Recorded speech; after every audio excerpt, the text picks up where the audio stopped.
Welcome to our channel. இன்றைக்கி இந்த வீடியோவில் எதை பற்றி பார்க்க போகிறோம் அப்படின்னா, நேற்று நைட்டு வந்து பார்த்திங்க அப்படின்னா ஐஃபோன் 16e வந்து லான்ச் ஆகிருந்துச்சு. எனக்கு தெரிஞ்சு இதுதான் ஆப்பிளோட ஒஸ்ட் லான்ச் ஈவெண்ட்டாக இருக்கும்னு நினைக்கிறேன் இந்த வருஷத்தில். ஸோ அப்படி இந்த ஃபோனில் என்னெல்லாம் இருக்குது, நம்ம எக்ஸ்பெக்ட் பண்ணதெல்லாம் வந்துச்சா, இல்லை என்னெல்லாம் எக்ஸ்பெக்ட் பண்ணாத மாதிரி நடந்துச்சு அப்படிங்கிற விஷயத்தை தான் இந்த வீடியோவில் பார்க்க போகிறோம். வீடியோக்குள்ளே போகலாம். அண்ட் வீடியோக்குள்ளே போகிறதுக்கு முன்னாடி ஒரு இம்பார்ட்டன்டான விஷயம், நம்ம சேனலில் பார்க்குற 98% ஆஃப் த வியூவர்ஸ் வந்து சப்ஸ்கிரைப் பண்ணாமல் பார்க்குறீங்க. ஸோ அனாலிட்டிக்ஸோட ரிப்போர்ட் வந்து நானே காட்டுறேன் பாருங்கள். ஸோ சப்ஸ்கிரைப் பண்ணிட்டு பார்த்தீங்க அப்படின்னா யூஸ்ஃபுல்லாக இருக்கும். ஸோ ஃபஸ்ட்டு இந்த ஐஃபோன் SE4ங்கிற பேரை வந்து பார்த்தீங்க அப்படின்னா 16E மாற்றிட்டாங்க. ஸோ இந்த 16E லைனப்லேயே வந்துட்டாங்க. பட் அடுத்த டைம் 17E வருமா அப்படின்னு கேட்டிங்க அப்படின்னா அதை பற்றி எந்த டீட்டெயில்ஸும் இல்லை. மோஸ்ட்டாக 3 இயர்ஸ் ஒன்று தான் இது வந்து ரெஃப்ரெஷ் பண்ணுவாங்கன்னு நினைக்கிறேன். பட் அதுவுமே கன்ஃபார்மாக கிடையாது. பட் டிசைனில் இருக்க சேஞ்சஸ் அப்படின்னு பார்த்தீங்க அப்படின்னா கேர்வ்லேருந்து எல்லாமே ஃபுல் ஃப்ளாட்டாக மாற்றிட்டாங்க. இனிமேல் ஐஃபோன் லைனப்பில் கேர்வ்டு ஃபோனே கிடையாது. அண்ட் 14 சீரீஸும் SE3யும் பார்த்தீங்க அப்படின்னா டிஸ்கண்டினியூ பண்ணிட்டாங்க. இனிமேல் உங்களால் அதை வாங்கவும் முடியாது. அண்ட் மியூட் பட்டனாக இருக்க சுவிச்சஸ் எல்லாமே ஆக்ஷன் பட்டனாக மாறிடுச்சு. இனிமேல் ஐஃபோன் லைனப்பில் மியூட் பட்டனும் கிடையாது, எல்லாமே ஆக்ஷன் பட்டன் தான். அண்ட் ஃப்ரண்ட்டில் பார்த்தோம் அப்படின்னா இந்த செராமிக் ஷீல்டு வந்து யூஸ் பண்ணியிருக்காங்க. பட் இது வந்து லேட்டஸ்ட் ஜென்ரேஷனோட செராமிக் ஷீல்டு வந்து கிடையாது. ஃபஸ்ட்டு இந்த 12 சீரீஸ்லாம் இன்ட்ரடியூஸ் பண்ணாங்களே அந்த செராமிக் ஷீல்டு தான். இது வந்து 16 விட ட்ராப் ப்ரொடெக்ஷன் கம்மியாக தான் இருக்கும். ஏன்னா முன்ன சொன்னது என்னென்னா 16 வரும்போது சொன்னது என்னென்னா 2 மடங்கு அதிகம் பெட்டராக இருக்கும் அப்படின்னு சொன்னாங்க. பட் இது வந்து பார்த்திங்க அப்படின்னா ஓல்டர் ஜென்ரேஷன். ஸோ 16 அளவுக்கு ப்ரொடெக்ஷன் உங்களுக்கு கிடைக்காது. ஸோ டிஸ்பிளே வந்து பார்த்திங்க அப்படின்னா LCDலேருந்து OLEDக்கு மூவ் ஆகுறாங்க. அதாவது ஆப்பிளோட ப்ரோ XDR டிஸ்பிளே அதுக்கு வந்து மூவ் ஆகுறாங்க. ஸோ இதில் பிக்சல் டென்சிட்டியும் அதிகமாக இருக்கும். ஸோ நல்லா கிறிஸ்பான இமேஜஸ் வந்து கிடைக்கும். பட் முன்னாடி வந்து இந்த டைனாமிக் கேலண்டர் இல்லாமல் பழையபடி நார்ச் இந்த 14 நார்ச்சோ அதே தான் இங்கே கொடுத்துருக்காங்க. கிட்டத்தட்ட அதே டிஸ்பிளேன்னு தான் சொல்லலாம். பட் 16 அளவுக்கு உங்களுக்கு வந்து தின்னான பெசல்ஸ் வந்து இருக்காது. கொஞ்சம் பெசல்ஸ் வந்து இருக்க தான் செய்யும். அண்ட் மேலே உங்களுக்கு இந்த டைம் நார்ச் இருக்கிறனால ஃபேஸ் ஐடியும் உங்களுக்கு கிடைக்குது. அண்ட் முக்கியமான விஷயம் A18 பயானிக் சிப் வந்து இதுலேயும் யூஸ் பண்ணியிருக்காங்க. பட் நான் வந்து என்ன சொல்லியிருந்தேன் அப்படின்னா, என்னோட அந்த 16 வரதுக்கு முன்னாடி என்ன சொல்லியிருந்தோம் அப்படின்னா A18 தான் கொடுக்க போகிறாங்க, எந்த வித சேஞ்சஸும் இல்லாமல் அப்படின்னு சொல்லியிருந்தேன். பட் அது வந்து தப்பாயிருச்சு. A18 தான் கொடுத்துருக்காங்க சேஞ்சஸோட. சிபியூவில் வந்து எந்த சேஞ்சும் கிடையாது. ஜிபியூவில் பார்த்திங்க அப்படின்னா ஒரு கோர் கம்மி பண்ணியிருக்காங்க. இதில் வந்து 4 GB கோர்ஸாக இருக்குது. பட் இதுவே 16 சீரீஸில் பார்த்தோம் அப்படின்ட்டா 5 GB கோர் இருக்கும். ஸோ இதனால் கண்டிப்பாக கிராஃபிக்ஸ் பர்ஃபார்மன்ஸில் ஒரு டவுன்கிரேட் தான் இது வந்து. பட் வந்து கேஷுவலான யூசேஜில் தெரியாது. ஏன்னா ஐஃபோன் 16 வாங்கிட்டு யாரும் கேம் விளாடுற மாதிரி எனக்கு வந்து தெரில. ஸோ அப்படி கேஷுவல் யூஸில் எந்த வித பிரச்சனையும் இல்லை. அண்ட் இதில் குறைச்சது ஆக்சுவலாக இன்னொரு நல்ல விஷயம், ஏன்னா பேட்டரி லைஃப் இம்ப்ரூவ் ஆக போகுது. ஏன்னா இந்த டைம் C1ங்கிற ஆப்பிளோட ஓன் மோடம் வந்து யூஸ் பண்ணியிருக்காங்க. இது வந்து ரொம்ப நாளாக ரூமர்ஸ் இருந்தது தான், ஃபைனலாக வந்துருச்சு. ஸோ இந்த டிவைஸை டெஸ்ட் பண்ணவங்க என்ன சொல்கிறாங்கன்னு பார்த்தீங்க அப்படின்னா சிக்னல் ரிசப்ஷன் அந்தளவுக்கு இல்லை அப்படின்னு சொல்கிறாங்க. பட் இது எந்தளவுக்கு உண்மைன்னு தெரில. ஏன்னா இன்னும் எம்பார்கோ வந்து ரிலீஸ் ஆகலன்னு நினைக்கிறாங்க. அதனால தான் யாரும் வீடியோ போடாமல் இருக்காங்க. அது வீடியோ வந்தால் தான் தெரியும். அண்ட் அது மட்டும் இல்லாமல் இந்த டைம் இந்த C1 சிப் கொடுக்கறதுனால பேட்டரி லைஃப் பயங்கரமாக இம்ப்ரூவ் ஆகும் அப்படின்னு சொல்கிறாங்க. அண்டு ஐஃபோன் 16 விட இதில் வந்து பேட்டரி லைஃப் அதிகமாக இருக்கிறதா மென்ஷன் பண்ணியிருக்காங்க. ஸோ அதுவும் பார்த்திங்க அப்படின்னா ரியல் வேர்ல்ட் டெஸ்ட்டில் தான் தெரியும் எப்படி இருக்குது அப்படின்ட்டு. அண்ட் இந்த C1 சிப் வந்து பார்த்திங்க அப்படின்னா ஆக்சுவலான ஒரு ஃபுல் ஃப்ளெஜ்டான 5G சிப் வந்து கிடையாது. இதில் நிறைய ரெஸ்ட்ரிக்ஷன் இருக்குது. உங்களால் ஃபுல் 5G ஸ்பீடையும் அச்சீவ் பண்ண முடியாது. பட் மோஸ்ட் ஆஃப் த இடங்களில் அது உங்களால் ஃபீலே பண்ண முடியாது.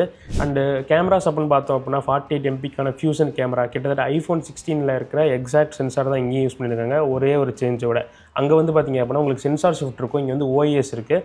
ஸோ OISும் சென்சார் ஷிஃப்ட்டும் அந்தளவுக்கு டிஃப்ரென்ஸ் தெரியுமா அப்படின்னு கேட்டிங்க அப்படின்னா கண்டிப்பாக தெரியும். பட் இது வந்து ரொம்ப நோட்டீஸ் பண்ண மாட்டீங்க. ரொம்ப நீங்கள் வெறும் வீடியோ ஃபோக்கஸாக ரொம்ப ஸ்டெபிலைசேஷன்லாம் ஃபோக்கஸ் பண்ணிங்கன்னா தான் அது வந்து உங்களால் நோட்டீஸ் பண்ண முடியும். ஸோ ஆப்பிளோட OIS ஸ்டெபிலைசேஷனே பார்த்திங்க அப்படின்னா ஓரளவுக்கு நல்லா தான் இருக்கும். பட் அதே மெயின் சென்சார் கொடுத்துருக்குறது நல்ல விஷயம். ஏன்னா இமேஜஸ்லாம் பார்த்திங்க அப்படின்னா ஐஃபோன் 16 சூப்பராக இருக்கும். ஸோ உங்களுக்கு 4K 60 FPS சப்போர்ட்டும் இருக்குது. பட் ஒரு சில சேஞ்சஸ் வந்து பார்த்திங்க அப்படின்னா பார்க்க முடியும். சினிமேட்டிக் வீடியோவோட சப்போர்ட் உங்களுக்கு இல்லை. ஆக்ஷன் மோடு இந்த மாதிரி விஷயங்கள்லாம் பார்த்திங்க அப்படின்னா இதில் உங்களுக்கு சப்போர்ட் கிடையாது. ஸோ இந்த சினிமேட்டிக் மோட்லாம் கொடுத்துருக்கலாம். அதை ஏன் கட் பண்ணாங்கன்னு எனக்கு சுத்தமாக தெரில. ஏன்னா நிறைய பேர் இப்போ ஐஃபோன் வாங்குறது இந்த சினிமேட்டிக் மோடுக்காகலாம் வாங்குறாங்க நிறைய பேர். ஸோ அதுவும் கொடுத்துருந்துருக்கலாம். அண்ட் ஃப்ரண்ட்லி பார்த்திங்க அப்படின்னா உங்களுக்கு இந்த டைம் 4K சப்போர்ட் இருக்குது. ஏன்னா 12 MPக்கான சென்சாருக்கு வந்து மூவ் ஆகிட்டாங்க. இதுவும் பார்த்திங்க அப்படின்னா F1.9 பேர் ஆகுது. ஸோ ஐஃபோன் 16 என்ன ஒரு அவுட்புட் கிடைக்குமோ அதே அவுட்புட்டை நம்ம இங்கேயும் எதிர்பார்க்கலாம். அண்ட் இந்த பேட்டரியிலையும் பார்த்திங்க அப்படின்னா உங்களுக்கு 20 வாட்ஸ் ஒயர்டு சார்ஜிங் வந்து சப்போர்ட் இருக்குது. 7.5 வாட்ஸ் ஒயர்லெஸ் சார்ஜிங் சப்போர்ட் இருக்குது. பட் இந்த ஒயர்லெஸ் சார்ஜிங்கில் பார்த்திங்க அப்படின்னா இங்கேயும் ஒரு பிரச்சனை இருக்குது. அதாவது மேக்னெட்டிக் ஒயர்லெஸ் சார்ஜிங் சப்போர்ட் வந்து கிடையாது. இந்த Qi2 ஒயர்லெஸ் சார்ஜிங் வந்து கிடையாது. நார்மலான ஒயர்லெஸ் சார்ஜர் தான். ஸோ இதுவும் எதுக்கு பண்ணாங்க அப்படின்னே தெரில. ஏன்னா Qi2வே கொடுத்துருக்கலாம். அந்த மேக்னெட்ஸ்னால என்ன ஆக போகுதுன்னு தெரில. ஏன்னா இதனால் உங்களுக்கு அக்சசரிஸ் வந்து நிறையா கட் ஆகும். ஸோ இப்போ எந்த அக்சசரிஸ் எடுத்தாலும் ஐஃபோனுக்கு வட்டுற மாதிரி அந்த மேக்னெட்டிக் எக்ஸ்பீரியன்ஸ் ஃபில் பண்ணுறாங்க. ஸோ அந்த மாதிரி அக்சசரிஸே இதில் உங்களால் யூஸ் பண்ண முடியும். அண்ட் பேட்டரி லைஃப்பை பொறுத்த வரைக்கும் 26 ஹவர்ஸ் வரும் அப்படின்னு சொல்கிறாங்க. பட் ஐஃபோன் 16 பார்த்திங்க அப்படின்னா 22 ஹவர்ஸ் தான் மென்ஷன் பண்ணியிருக்காங்க உங்களோட வெப்சைட்டில். ஸோ இதுக்கான காரணம் என்ன பார்த்திங்க அப்படின்னா உங்களுக்கு ஜிபியூவில் ஒரு கோர் கம்மியாக இருக்குது. அண்ட் அது மட்டும் இல்லாமல் இது ஆப்பிளோட ஓன் மோடம் யூஸ் பண்ணுறதுனால அது ரொம்ப பவர் பவர் எஃபிஷியண்ட்டாக இருக்குன்னு சொல்கிறாங்க. பட் இது ரெண்டுமே பார்த்திங்க அப்படின்னா ஆக்சுவலான லைஃப்பில் வந்தால் தான் தெரியும் பேட்டரி லைஃப் எந்தளவு இருக்குன்னு. ஸோ இப்போதைக்கு ஆன் பேப்பரில் பார்க்கும்போது இந்த பேட்டரி லைஃப்க்காக, ஏன்னா இந்த எஸ்சி சீரிஸாக இருக்கட்டும், மினி சீரிஸாக இருக்கட்டும், இதெல்லாம் போனதுக்கான ரீசனே பார்த்திங்க அப்படின்னா பேட்டரி லைஃப் தான். ஸோ இந்த இடத்துல அதை வந்து சரி பண்ணியிருக்காங்க. பட் ரியல் லைஃப் யூசேஜ்னு வந்தால் தான் தெரியும் அது எப்படி பர்ஃபார்ம் பண்ணுது அப்படி. அண்ட் வெயிட் அப்படின்னு பார்த்தோம் அப்படின்னா 168 கிராம் இருக்குது. அண்ட் IP68க்கான ரேட்டிங்கும் இருக்குது. ஸோ இதில் நிறைய பேர் ரூமர்ஸில் என்ன சொல்லிட்டு இருந்தாங்க பார்த்திங்க அப்படின்னா 64 GB வேரியண்ட் தான் பேஸ் வேரியண்ட்டாக இருக்க போது அப்படின்னு சொன்னாங்க. பட் ஆக்சுவலாக அப்படி கிடையாது. 128 GB வந்து மூவ் ஆகிட்டாங்க.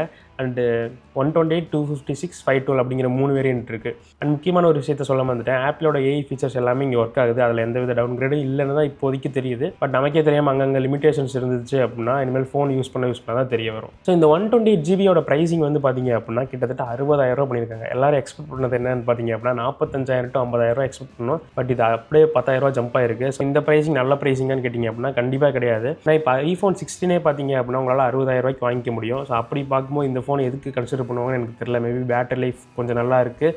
ஆனால் பார்த்திங்க அப்படின்னா எப்படி பார்த்தாலும் இது வந்து ஒரு டவுன் கிரேட் தான். உங்களுக்கு வந்து iPhone 15 போனீங்க அப்படின்னா ஒரு நல்ல ஒரு அல்ட்ரா வைட் கேமரா கிடைக்கும். அண்ட் டிசைனுமே பார்த்திங்க அப்படின்னா கிட்டத்தட்ட அதுவுமே காம்பேக்டாக தான் இருக்கும். அதுலேயும் எந்த பிரச்சனையும் இல்லை. பேட்டரி லைஃப் மட்டும் தான் இதில் ஒரு 4 ஹவர்ஸ் பெட்டராக இருக்குது. அண்ட் AI ஃபீச்சர்ஸ் இருக்குது. ஸோ இது வந்து ரொம்ப பெரிய சேஞ்சுன்னு எனக்கு வந்து தெரியல. ஏன்னா இதை நம்ம 60,000 கொடுத்து வாங்குறதுக்கு iPhone 16 பார்த்திங்க அப்படின்னா 60,000க்குலாம் கிடைக்கும். ஏன்னா இப்போயே 72,000 கிடைக்குது. ஸோ 10,000 சேர்த்து போட்டு உங்களுக்கு ஒரு எக்ஸ்ட்ரா ஒரு அல்ட்ரா வைட் கேமரா கிடைக்குது. இந்த ஆக்ஷன் பட்டன் இந்த மாதிரி ஃபீச்சர்ஸ் இருக்குது. இன்னொரு நல்ல டிஸ்பிளே கிடைக்குது, நல்ல ப்ரொடெக்ஷன் கிடைக்குது. ஸோ என்னோட ஒப்பீனியன் என்னென்னு பார்த்திங்க அப்படின்னா இந்த 16E போகிறதுக்கு பதிலாக நீங்கள் வந்து 16 போயிருங்க. கொஞ்சம் ஒரு 10,000 தான் ஜாஸ்தியாக இருக்குது. ஆஃபர் டைமில் வெயிட் பண்ணிங்க அப்படின்னா அதுவே இதே ப்ரைஸுக்கே வரும். ஸோ இந்த ஃபோனை பற்றி நீங்கள் என்ன நினைக்கிறீங்க அப்படின்னு கமெண்ட்ஸ் சொல்லுங்கள். அடுத்த வீடியோவில் பார்க்கலாம்.